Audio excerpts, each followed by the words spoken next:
ar, a Rádio Sintel, a melhor programação da sua rádio web.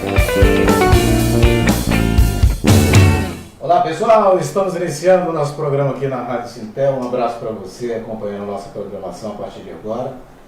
Muito obrigado pela audiência e pela sintonia. Neste primeiro programa de 2019, edição de número 87, nós vamos conversar com o psicólogo, professor, pesquisador Vitor Barros sobre o Janeiro Branco, um mês especial para lembrar os cuidados com a saúde mental e emocional das pessoas, dos cidadãos. Tudo bem, professor? Tudo bom, e um alô aí para o pessoal que está acompanhando a gente. Obrigado por participar desse primeiro programa de 2019, é muito bom. Janeiro Branco, né? É bom demais, viu? Começar o ano assim desse jeito e falando de um assunto que é tão importante pra gente, né? Perfeito. Professor, é tempo, é o mês, é o período em que a gente...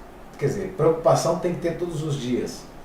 Mas janeiro é para alertar que é necessário cuidar da saúde mental, da saúde psicológica, da qualidade de vida. Na verdade deveria ser todos os dias, todos os meses, né? Mas a proposta da campanha Janeiro Branco é que nesse momento que a gente está lá no Réveillon, todo mundo passa de branco, né? Aquela coisa bem lembrando aí das nossas, da nossa influência de cultura afro, né? De passar de branco, pular ondinha e etc. E a gente sempre se coloca, né, com algumas metas para o ano que está entrando, de emagrecer, entrar na academia, enfim, fazer um curso de uma língua estrangeira. E a gente utilizou esse mote para justamente estimular que as pessoas também colocassem como meta ter relacionamentos mais saudáveis, ter dias mais saudáveis, né? Conviver de uma maneira mais plena, trazer mais momentos de felicidade para o seu dia a dia e, claro, também se libertando de pessoas ou ambientes mais tóxicos na sua vida e que vê que você fica mais estressado, mais irritado, mais angustiado. Sei. Professor, como surgiu essa ideia de se criar o Janeiro Branco, o mês de janeiro, para estar focando nessas questões de saúde mental? Começou em 2014 com um grupo de psicólogos lá de Uberlândia e justamente com essa preocupação, até porque a cidade de Uberlândia é uma cidade universitária e o universitário ele está muito mais propício hoje a um sofrimento mental, né? Então, assim, o universitário tem tido assim uma grande quantidade de tentativa de suicídio, de uso de remédios controlados, voltados para questões de ansiedade, né? E eles propuseram essa ideia de, poxa, vamos fazer uma campanha, já que janeiro parece assim um mês morto, né, digamos, e que possa estimular que as pessoas que estão um pouquinho menos na defensiva recebam de uma maneira mais aberta esse contato sobre a saúde mental e o cuidado com as emoções. E certamente é uma preocupação que deve estar não só no mês de janeiro, né, mas essa preocupação deve ser constante, porque afinal de contas a nossa sociedade parece não, as pesquisas indicam isso, né? É um problema sério cuidar da saúde mental, cuidar da saúde e da qualidade de vida, né? Sim, é um problema seríssimo e no Brasil, principalmente também Brasília, é algo muito sério, né? Por exemplo, o Brasil ele ocupa o 8º lugar num ranking feito, né, de incidência de suicídio. Então, o Brasil é o 8º país no mundo com mais suicídios consumados. Também é o país da América Latina com maior taxa de ansiedade e depressão. Então, a gente lidera de uma maneira muito lamentável esses rankings, né? Então, a gente precisa, de fato, falar isso de uma maneira muito mais aberta. Assim como se você tem uma dor de uma torção no joelho e você procurar um ortopedista, de quando você sentir que você já não está funcionando de uma maneira como você funcionava antes, que você já não está mais se relacionando como antes, ou que você vive uma frustração tão constante, mas que você busque uma ajuda profissional, seja de um psicólogo, de um psiquiatra, sabe? Mas que procure essa ajuda e que não tem nenhum problema, pode quebrar esse tabu, que você só tem a ganhar com isso, né? Perfeito. Existe alguma faixa etária, a idade, professor, de esses problemas se apresentarem com mais frequência, ou isso não tem nada a ver? Olha, tem dados da Organização Mundial da Saúde que tem ali 2 faixas etárias que são mais críticas. Uma é dos idosos e a outra é de adolescentes entrando na vida adulta, ou seja, entre 17 e 25 anos.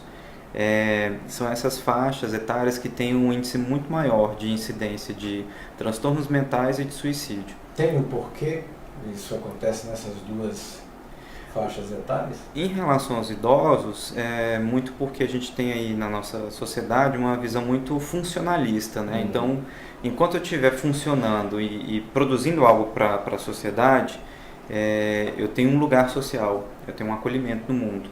E aquilo me faz bem, eu me sinto valorizado e reconhecido.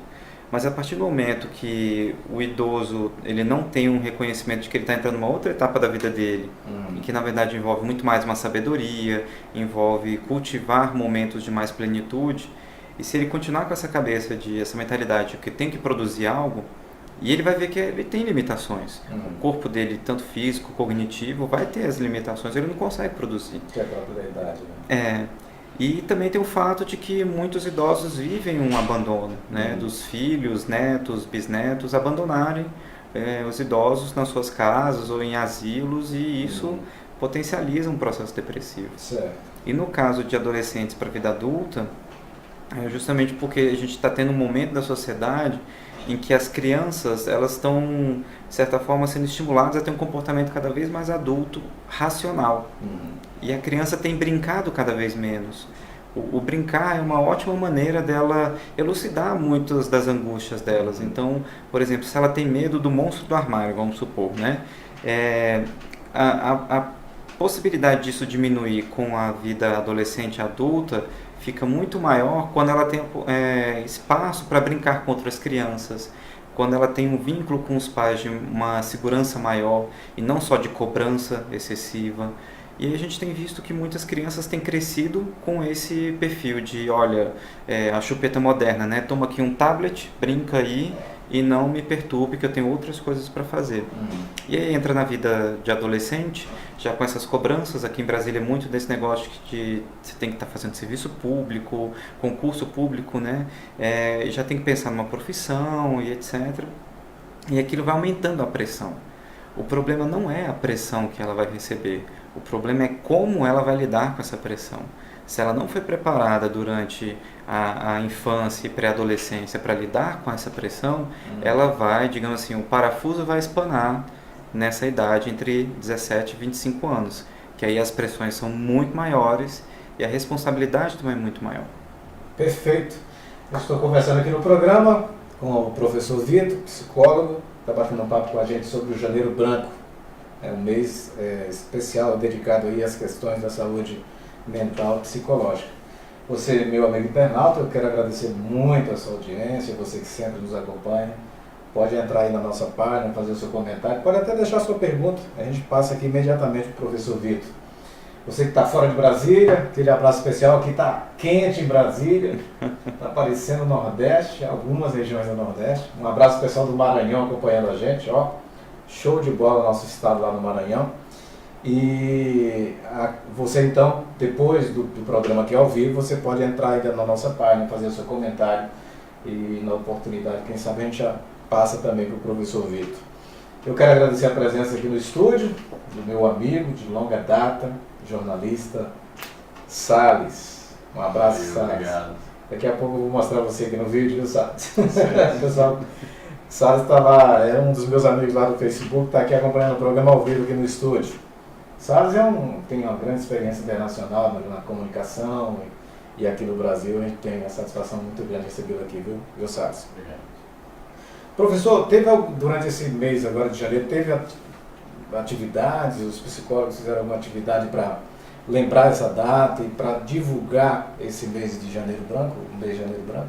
Sim, a gente fez alguns eventos e tem vários coletivos espalhados pela cidade fazendo outros eventos, né? Falando pelo Conselho Regional de Psicologia daqui DF, no qual onde eu sou conselheiro, a gente conduziu algumas atividades.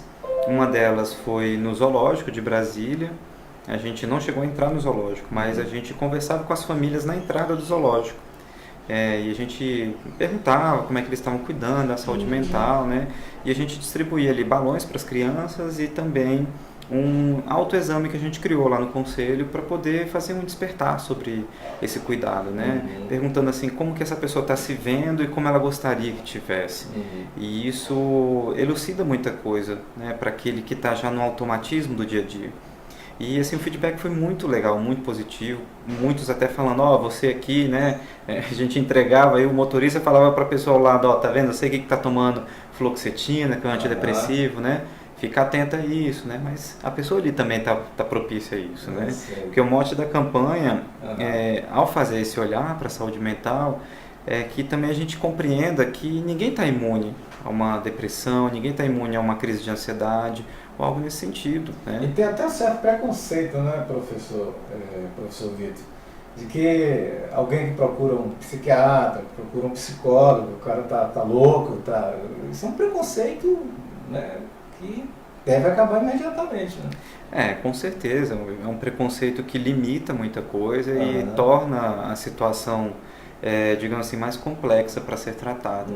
Então, quando se posterga muito a busca por uma ajuda profissional, aí já está uma situação cristalizada, já está uma situação muito difícil de você mudar rapidamente. Então, possivelmente essa pessoa vai precisar de um acompanhamento psiquiátrico com medicamento, tem o tempo de adaptação da medicação, tem o tempo também de adaptação com a terapia e, dependendo do caso, outras especialidades como endocrinologia, fisioterapia, enfim, depende muito de cada caso, mas o principal é que, né, com uma pegada mais de atenção primária, para que a sociedade se preserve antes que a doença vire algo mais crítico, né? Porque a gente também tem uma rede de saúde mental pública muito frágil aqui em Brasília. Exatamente isso que eu queria perguntar ao senhor. Parece não, ela existe para atender o doente, né? E não tem um trabalho preventivo. E do ponto de vista mais voltado à questão psicológica, à saúde mental, a nossa rede pública de saúde está preparada? Eu diria não só aqui em Brasília, né? Mas eu estou falando a nível de país. Olha, infelizmente não está preparada, né? Embora tenhamos ótimos profissionais na rede pública, são pessoas muito engajadas, cheias de projetos, cheias de ideias, né? A Secretaria de Saúde, por exemplo, do DF tem psicólogos e psiquiatras que são mestres, doutores, especialistas, sabe? Então, a gente tem um capital intelectual muito bom, que é baixamente aproveitável aqui, sabe? E aí muito mais por conta de mudanças de políticas e a gente não tem muita política de gestão de pessoas, gestão desses talentos. A gente vê uma mudança como essa, né, de tentar passar por uma organização privada a gestão de um hospital, por exemplo, pode até ser interessante pensando no ponto de vista financeiro, coisa do tipo, né, para otimizar, seja lá o que eles querem otimizar. Mas, de certa forma, fragiliza muito essa atenção que o usuário precisa. Será que ele tem a segurança de que ele vai ter ali um psicólogo, psiquiatra, assistente social, né, que possa dar esse acolhimento e o direcionamento correto para isso? Perfeito. Hoje de manhã mesmo eu recebi uma mensagem de uma ex-aluna minha que ela tem um quadro depressivo e aí ela enviou uma mensagem falando, olha, a psicóloga que estava fazendo acompanhamento me falou que não ia mais me atender porque mudou a gestão e não tem mais atendimento psicológico lá na unidade onde ela estava. E não deu nenhum encaminhamento, né? Assim, do tipo, olha, então você vai mudar o seu tratamento, não vai ser mais nessa unidade, vai ser em outra unidade. Porque essa psicóloga não tem para onde encaminhar ela. Então é uma pessoa que está num risco de tentar um suicídio, justamente porque ela estava acompanhada e não tem mais esse acompanhamento, né? Então a gente precisa ainda melhorar muito a atenção de saúde mental aqui no DF, tanto na rede pública quanto rede privada, mas principalmente nisso, na atenção básica, né? Para a gente evitar que a doença se consolide. É isso que a gente precisa pensar. Perfeito. Eu quero mandar um abraço para a Zelina José acompanhando o programa, dando parabéns a todos nós aqui, viu, Michel? Parabéns coletivo para todo mundo. Um abraço, Zelina. Zelina está de férias, né? Que legal. Aproveite bem, Zelina. Aproveite bem aí suas férias. O Salles me mandou uma pergunta aqui. O Salles está aqui com a gente no estúdio, dizendo assim, professor Vitor, há exercícios para manter a saúde mental, não é, assídua? Ele quer uma orientação sobre isso. Eu acho que o Salles deve ter passado aí, né, Salles, esses longos anos Muita. Ainda mais quem lida muito com a comunicação de uma maneira geral, né? Seja jornalista, publicitário, né? Enfim, é tudo para ontem, né? E de uma maneira muito Essa dica do senhor vai servir para ele e para mim também. né? Mas, assim, exercícios tem bastantes, né? Que a gente pode, digamos, prescrever, entre aspas. Mas o principal é a gente acordar e fazer uma reflexão. Como é que eu quero levar esse meu dia hoje? Como que eu estou? Né? A gente às vezes já acorda esbaforido porque está atrasado e tem que ir correndo e etc, etc, etc. Só que a gente também tem que pensar que mente e corpo andam juntos, né? Então, se a gente, por exemplo, pode estar ali trabalhando mentalmente pensamentos só positivos como muitos estimulam, mas se você se alimenta mal, não cuida do seu corpo ou mesmo não dorme bem ou algo nesse sentido, não adianta nada todo esse esforço mental. Então tem que ser um combinado, né? Atividades físicas ajudam bastante, principalmente ao ar livre, que é um momento em que a nossa mente desliga um pouco daqueles pensamentos de cobranças que a gente tem no dia a dia, né? Então, por exemplo, eu tenho uma paciente que ela afastou por conta de estresse no trabalho, sofreu assédio moral. E aí a gente estava num momento da terapia para ela buscar uma atividade prazerosa para ela. Ela queria resgatar, fazer o balé, que era algo da infância dela que ela nunca fez porque o pai falava que ela era muito gorda para fazer balé e ela não podia fazer. E aí ela resolveu fazer. Só que conhecendo um pouco ela, eu falei para ela, olha, mas você está proibida de ver vídeos antes de como faz os movimentos do balé para você tentar acertar lá. Quando você estiver lá fazendo balé, você não está ali para tirar uma nota boa, você está ali para se divertir. Perfeito. E aí ela falou, mas olha, eu já vi os vídeos, né? Você já adivinhou. Então, nessa hora, a mente dela ainda estava ligada no momento prazeroso. Talvez não seja tão efetivo, né? Porque ela está com aquela cobrança de excelência que é muito forte na cabeça dela. Sei.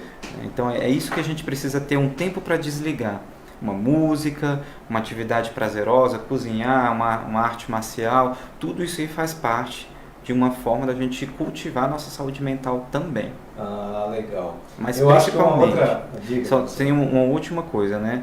O principal, relações saudáveis. A gente está no momento da sociedade que a gente tem, sei lá, 2.000, 3.000 seguidores num negócio, né, numa rede social. 5.000 amigos já fechou, já criou outro grupo, fechou também. Pois é, isso ampliou a nossa possibilidade de falar com várias pessoas, mas a qualidade dessas relações é que se fragilizou muito. Então, essa superficialidade também tem impedido a gente a alimentar a nossa saúde mental.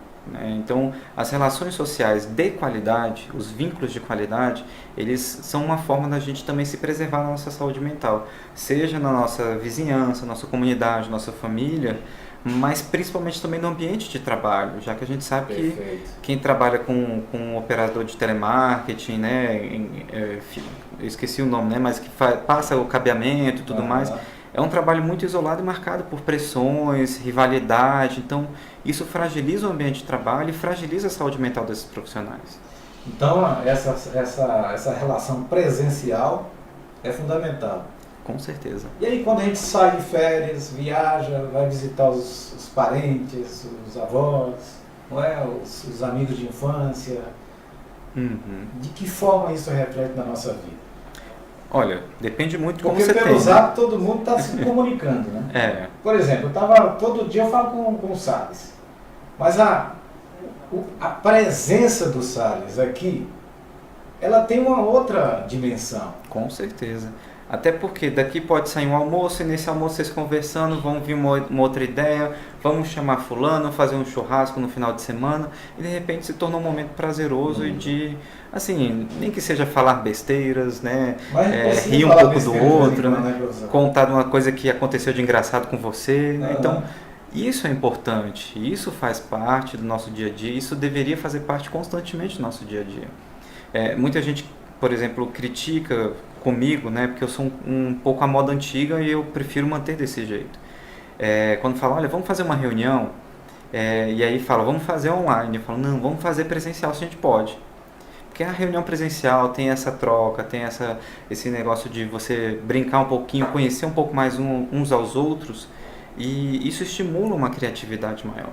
né? Então, são muitas coisas que a gente ganha com esse registro presencial, com esse registro também que a gente esteja lá de coração aberto. Eu acho que a estrutura nossa, né, professor, é necessário que a gente converse pessoalmente, que a gente troque ideias pessoalmente e não ficar só via a eletrônica, né, via internet, via a rede mundial de computadores. Né? Até assusta, por exemplo... A pessoa está entrevistando o senhor pela internet, não é a mesma coisa, ele está aqui para esse papo, né? Com certeza.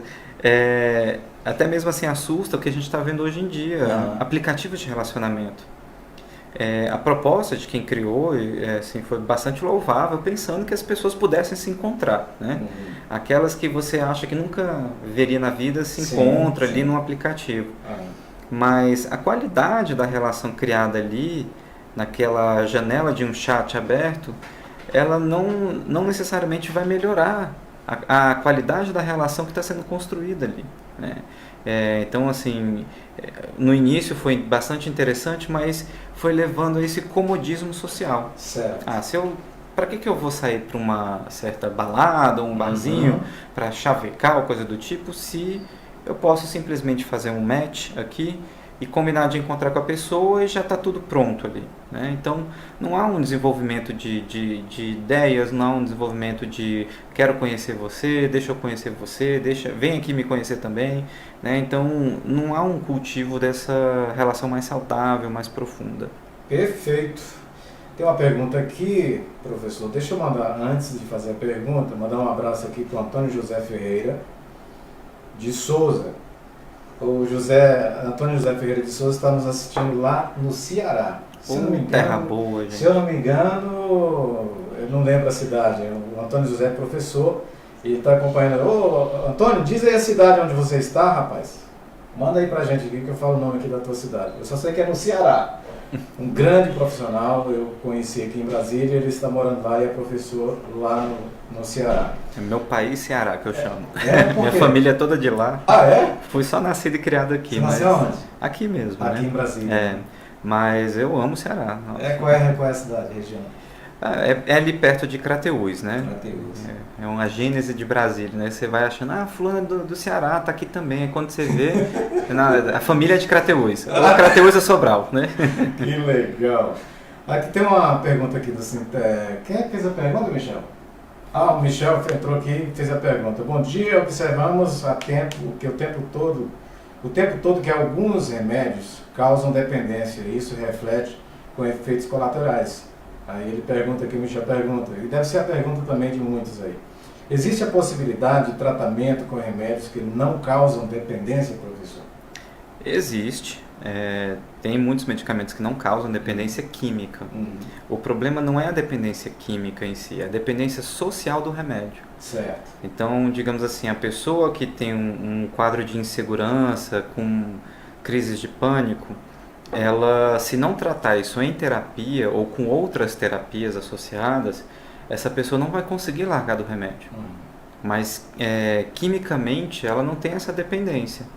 Tá? Então, é muito comum assim, a pessoa iniciar um tratamento medicamentoso e uns 2 ou 3 anos depois, fazendo direitinho ali o tratamento, né, tentando também mudar o seu contexto, ela tem uma grande possibilidade de se livrar dos remédios. Então, digamos assim, é uma muleta que a gente usa no início, porque o que acontece? Quando temos um transtorno mental provocado por uma situação do ambiente, o nosso corpo todo se desorganiza. E o principal, que é o cérebro, que comanda muita coisa, né, se a gente pode dizer assim, ele também se desorganiza e começa a passar comandos errados. Então o corpo inteiro vai funcionando de um jeito errado. O remédio ele ajuda a que esses comandos sejam comandos mais corretos, que liberem uma estabilidade para o corpo.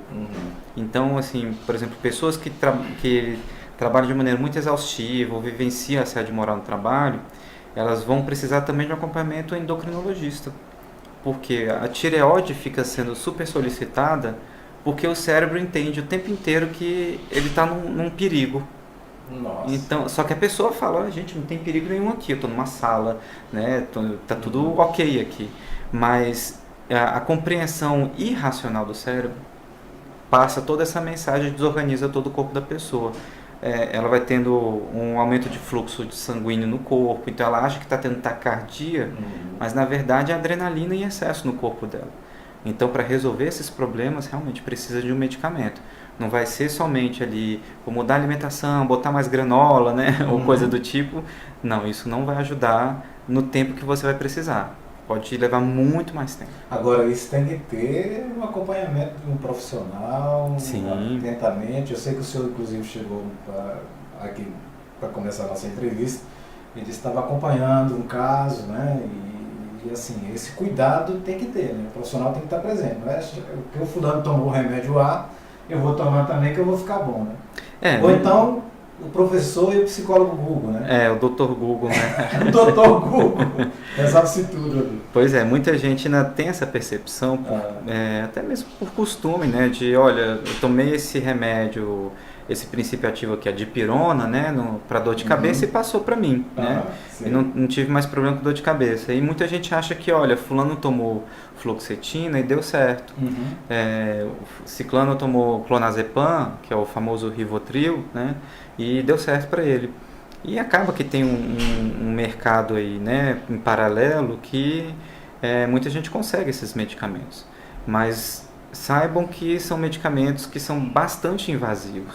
Se você erra uma dosagem ou se você erra um medicamento para você, pode inclusive levar até mesmo um AVC ou coisa do tipo. Só que as pessoas não têm muita preocupação com isso, né? Porque já tem o tabu de falar de saúde mental, de doença mental. E ainda mais de tratamento medicamentoso, que muita gente fica assim, eu não quero depender de remédio para minha vida. Né? Passa 2, 3 meses tomando medicamento todos os dias e já fala, não quero mais.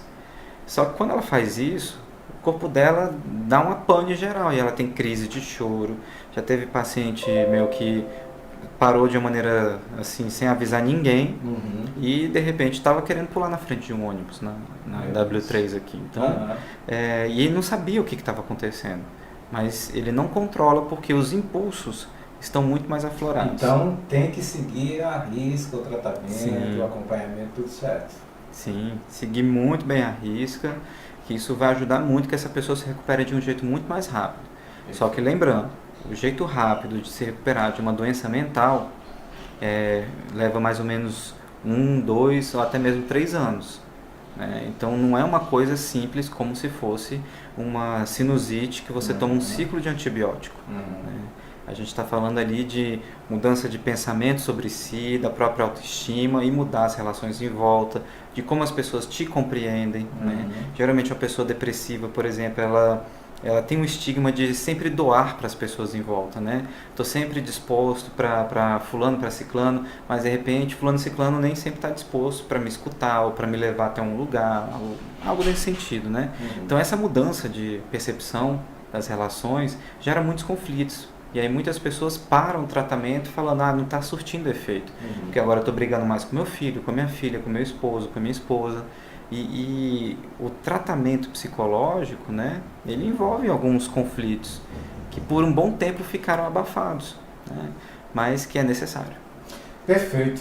No início da nossa conversa aqui, professor, a gente falou da questão da juventude, né, até os 25 anos e tal. E aí eu lembro, e eu tenho acompanhado várias palestras onde o senhor tem ministrado, tem conversado sobre o tema, a questão do trabalho em teleatendimento, a questão do trabalhador de call center, que é uma turma jovem que está saindo do segundo grau, entrando na faculdade, às vezes estuda, trabalha em 2 empregos porque o salário é uma miséria.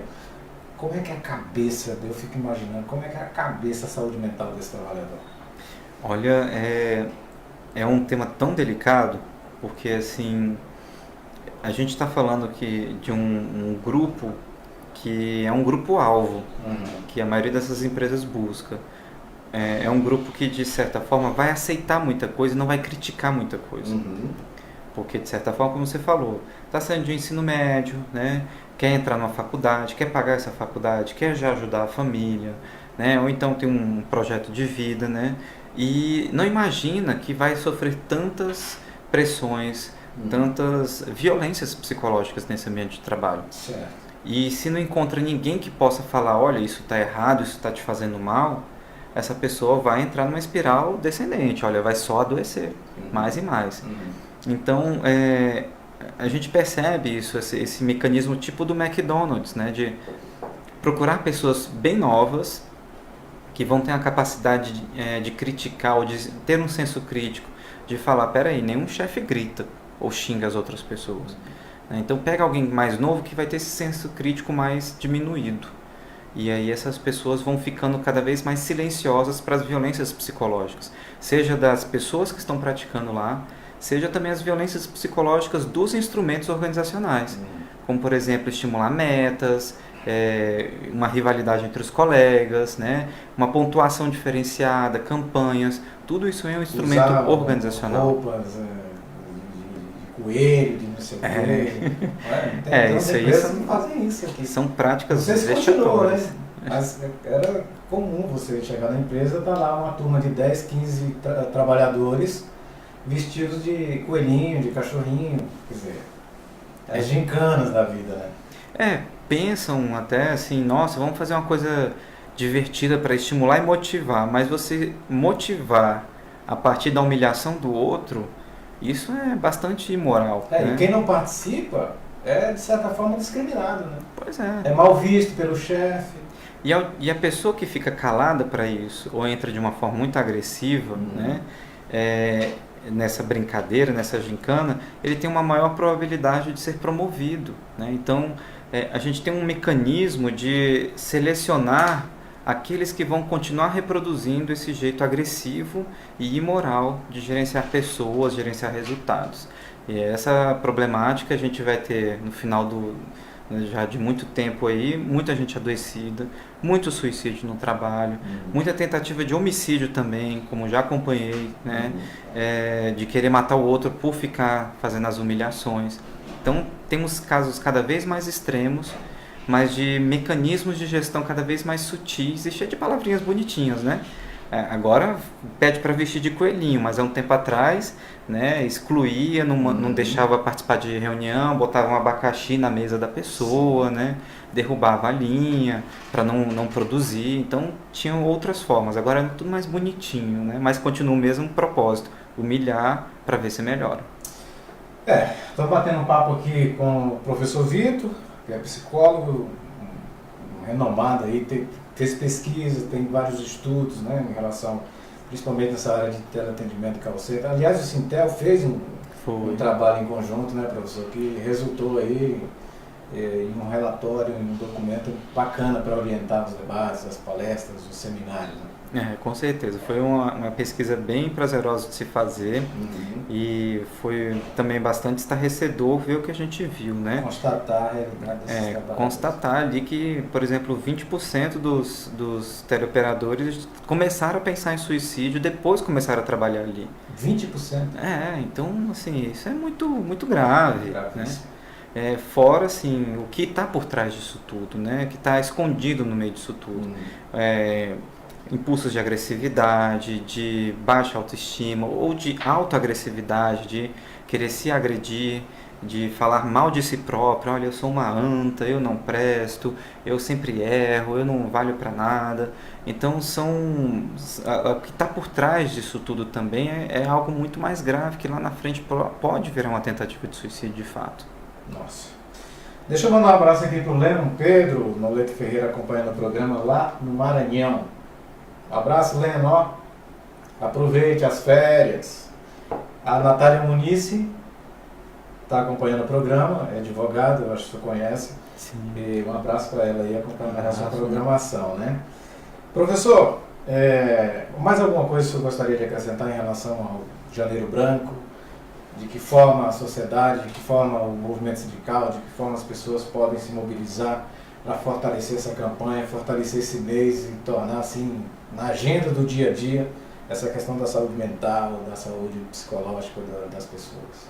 Eu acho que o principal, sabe, Edivaldo, é a gente criar essa cultura da saúde mental e não a cultura do sofrimento mental. A gente é muito mais facilmente estimulado a, por exemplo, trabalhar 12 horas e ser visto como um herói, né? Tá vendo? Olha, fulano trabalha demais, né? Só que esse fulano aos 50 anos de idade pode estar já com um corpinho de 80 anos de idade, né?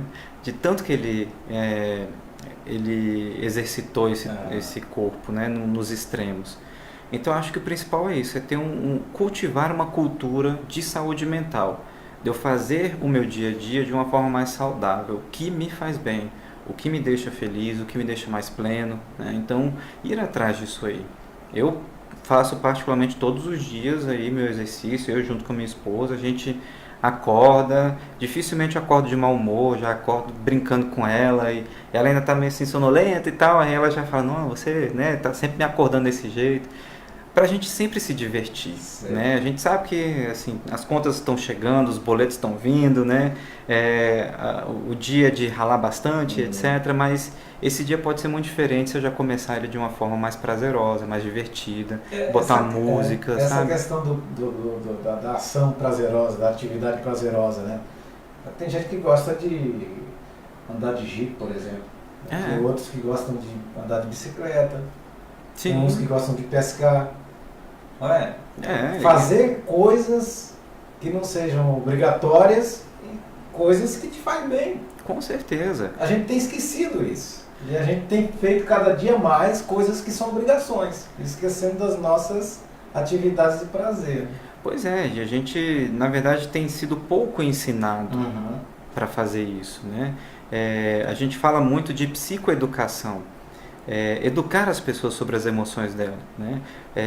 Por exemplo, numa das ações que a gente fez, a gente fez na rodoviária e a gente perguntava às vezes para as pessoas assim, como é que é você feliz? Aí a pessoa ficava assim, é mesmo, eu não lembro eu não sei como eu fico quando eu tô feliz, né? Como é que é você quando tá irritado? Aí a pessoa fala, eu brigo com fulano, assim, então ela se reconhece mais uma pessoa irritada do que uma pessoa feliz. Então essa psicoeducação, a gente tem tentado plantar essa sementinha com as pessoas para que elas saiam dali com essa reflexão, com esse incômodo e falem, é mesmo, eu posso plantar isso lá em casa também, né? Como é que a gente pode fazer esse dia a dia mais feliz, né? Então, essa psicoeducação é necessária e isso vai ajudar muito a gente a diminuir esses altos índices de sofrimento. Quer ver um exemplo? Por exemplo, no trabalho da gente, nas nossas relações, parece que nós estamos preparados para apontar o erro do outro. Você faz 99% certo das suas atividades. 1% vem errado. Teu chefe, a primeira coisa que ele aponta. Ele não quer saber dos 99% certo e aponta o erro. E nas nossas relações, no dia a dia, a gente está preparado. Às vezes a gente chega com uma bicicleta nova, né? Doido para o amigo elogiar a bicicleta que a gente comprou. Ele diz, pô, o pneu da bicicleta está baixo, tá murcho. Pô, é complicado. Como é que é isso? Né? Quer dizer, nós estamos preparados para apontar os erros e não para dizer as qualidades, dizer as coisas boas que as pessoas... Isso é ruim, né? Isso tem um reflexo terrível na vida da gente. Sim, a gente também tende a se ver desse jeito quando convive com pessoas assim. Aí, se a gente resgatar muitos estudos geracionais aqui no Brasil, a gente vê que passou por muitas coisas, muitos traumas em gerações, e que foi passando para as gerações seguintes esses traumas de uma forma diferenciada. Certo. Então, por exemplo, eu sou filho de uma geração que vivenciou o fim de uma ditadura no Brasil e o início dessas mudanças econômicas trágicas que a gente teve, né? Então, os meus pais foram pessoas altamente protetivas no sentido de não gastar dinheiro de qualquer jeito. Então, porque sabia que o plano Collor tomou ali da poupança de uma galera, né? E sabia que tinha inflação um tempo atrás, né? Então sempre foram muito cautelosos com isso tudo e trouxeram esse protecionismo em excesso para mim, para meus irmãos e, claro, as gerações também de pessoas mais ou menos da mesma idade. E agora os pais que têm os seus filhos ali nos seus 5, 6 anos mais ou menos, né? São pais que tiveram essas restrições e não querem passar para os filhos essas restrições. Então coloca para os filhos assim, olha, você vai ter tudo que eu não tive. Então vai dando para ele, olha, você pode fazer isso, você pode fazer inglês, pode fazer música, pode fazer tal coisa. Mas esse pai não entendeu que o que ele teve foi também um contato real e verdadeiro com os pais dele. Então muitos pais estão protegendo demais os filhos, e nisso cerca e cria essa coisa, você não pode isso, não pode aquilo, cuidado com aquilo ali, está muito perigoso aqui, e tranca essa criança. Fica aqui só nesse meio, no seu tablet, né? E tranca a criança, mas não convive com ela de uma forma a construir uma relação verdadeira, né? Então a gente vai tendo aí crianças cada vez mais inseguras, com problemas de aprendizagem. Vão dizer que é hiperatividade, mas a grande maioria dos casos não é hiperatividade. Na verdade, é uma criança extremamente angustiada e insegura, porque só passaram para elas isso. Ansiedade e insegurança. Ansiedade porque está faltando alguma coisa, está faltando ser mais perfeita, e a insegurança porque ela não dá conta, porque afinal ela não foi ensinada para ser perfeita, né? Legal esse bate-papo aqui com o doutor professor Vitor, psicólogo, está aqui com a gente. Eu quero agradecer. Vem cá, Salles. Eu acho que aqui assim, pertinho, dá para você aparecer na tela. Salles, grande jornalista. E aí, tudo bem? Beleza? O Salles é alto, um cara. pouco alto É difícil aqui, aparecer, né? Ô Salles, obrigado por ter Mas eu que vindo aqui. agradeço, viu? Obrigado mesmo, Edivaldo. É sempre uma honra estar aqui com vocês. É um prazer, ainda mais um assunto tão interessante que é a saúde mental. E eu gostaria só de dar parabéns. Salles, pega Parabéns a ao cadeira meu, aqui que você fica meu amigo desse. professor. Puxa a cadeira. Mas coisa rápida. Isso, puxa a cadeira aqui rapidinho, que é legal ter a sua presença aqui e enfim, esse é um Melhorou, né? Agora, Pois é, então, mas é só agradecer ao nosso professor, né, tão qualificado para debater o assunto, Vitor, né? você encontrou em algumas dessas situações, Salles? Algumas sim, né? Eu costumo dizer, viu, Edivaldo, que eu sou um cara muito preparado mentalmente, mas quando se vê alguns desafios, né, Vitor, você vê que você não está tão preparado assim. Vitor, uma das coisas que me faz, né, ter a minha saúde mental, assim, digamos que perfeita, ou pelo menos assim, estável. No controle. No controle, são viagens, né, viagens, leituras. Eu gosto bastante de viajar pelo mundo, isso me faz muito bem. Então a gente tem que encontrar alguns artifícios por ali. E tem muita gente que chega até mim, rapaz, você não é triste, você sempre fala assim muito alegre, o que acontece, qual o exercício que você faz, né? E aí aqui eu já dou talvez uma dica, né? E eu até vejo aqui o professor até para debater um pouco isso. Sei lá, é você colocar foco na sua vida e você se amar primeiramente com isso, né? Você objetivar algumas coisas. Mediante essa minha elevada autoestima que eu percebo que eu tenho, eu fui fazer um curso no Centro de Valorização da Vida para tentar ajudar algumas pessoas também. Depois, o dado que você mostrou aqui, apontou aqui, realmente para mim é impressionante. Assim, hoje, nem tanto, porque esse número eu já venho acompanhando sobre o suicídio no Brasil, né? Em Brasília, que de fato é muito grande. Mas quando você tenta, por isso que eu fiz a pergunta a você anteriormente, né? Como que eu faço para ter minha saúde mental perfeita ou ela em controle? Eu acho que esse exercício, fazendo esse exercício diariamente, você diminui e muito os índices de suicídio. Sim. Então, assim, eu estou tentando ajudar algumas pessoas, né, por meio do CVV, por meio de algumas orientações, a colocar essas pessoas no eixo, né, que às vezes, assim, quem está dentro de um problema, né, Vitor, talvez você acompanha isso diariamente, quem está dentro, ali inserido no problema, às vezes é muito difícil encontrar uma solução, né, é muito complicado. Mas às vezes quem está fora talvez pode ajudar de alguma forma, né? Vai por ali. Perfeito. E é isso, muito obrigado, viu? Pelos esclarecimentos. Quer comentar, professor? Tá certo. A experiência do Salles. Eu não sabia que tu, além de jornalista, tem todo esse... Além de ser de Vitorino Freire, no Maranhão. Manda um abraço, Vitorino, um abraço a todo mundo. Esteve lá, né? Estive, criamos lá o Coletivo Cultural de Vitorino Freire. Parabéns, cara, um trabalho excelente. Inclusive, é uma das coisas que a gente tenta colocar no coletivo, que até o senhor falou sobre um coletivo. Eu acho essa ideia do coletivo, do compartilhar, já é um exercício, né? Perfeito. Eu só gostaria, bem rápido, só de comentar, que em Vitorino Freire você tem uma gama de gente competente, né? Mas eles não têm orientações. E lá a gente criou um coletivo cultural para trazer música, para trazer o que há de melhor naquelas pessoas. Então, de resgatar. Eu acho, Vitor, que isso foi um dos maiores booms assim, que eu tive no ano passado. Né? Trazer o resgatar a coisa boa das pessoas. Eu acho que isso é muito bom. Não olhar somente o defeito, como você estava agora mesmo falando, a questão daquele 1% que acaba virando assim gigantesco. Isso é muito comum na nossa área, é muito comum, acho que em todas as áreas e profissões. Mas temos que fazer diferente, Lamentavelmente, né, Sá? a gente está aqui para fazer diferença, né? E a gente agradece pessoas assim como o professor Vitor, que está aí para orientar a gente a tornar os nossos dias melhores. Tá Obrigado, certo. Vitor. Eu gostei Valeu, da camisa, obrigado, hein, viu? professor Vitor? É a Todos camisa da campanha. têm direito à saúde mental. Isso. Perfeito.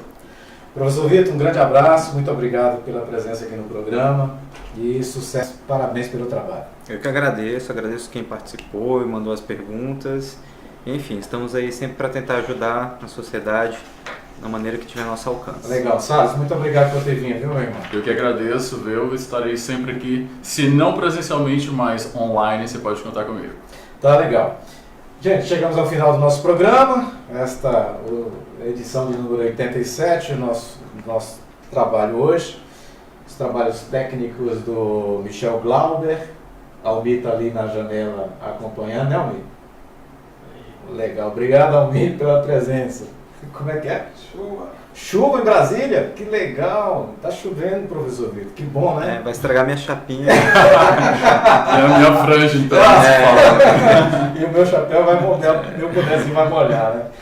A produção do Edivaldo Ferreira e a apresentação também minha, a direção geral do Brígido Ramos, os trabalhos técnicos do meu amigo, companheiro de sempre, batalhador Michel Glauber. Um grande abraço a todos, bom final de semana e até a próxima oportunidade. Obrigado aos internautas que entraram aqui na nossa página, comentaram e participaram, fizeram perguntas aqui no nosso programa. Tchau, professor. Um abraço, até a próxima. Até a próxima. Bom fechar o programa, começou com sol. Fechar o programa com chuva. Parece que a gente falou horas aqui, então. Tchau, Salles. Valeu, obrigado. Tchau, pessoal. Um grande abraço. Obrigado.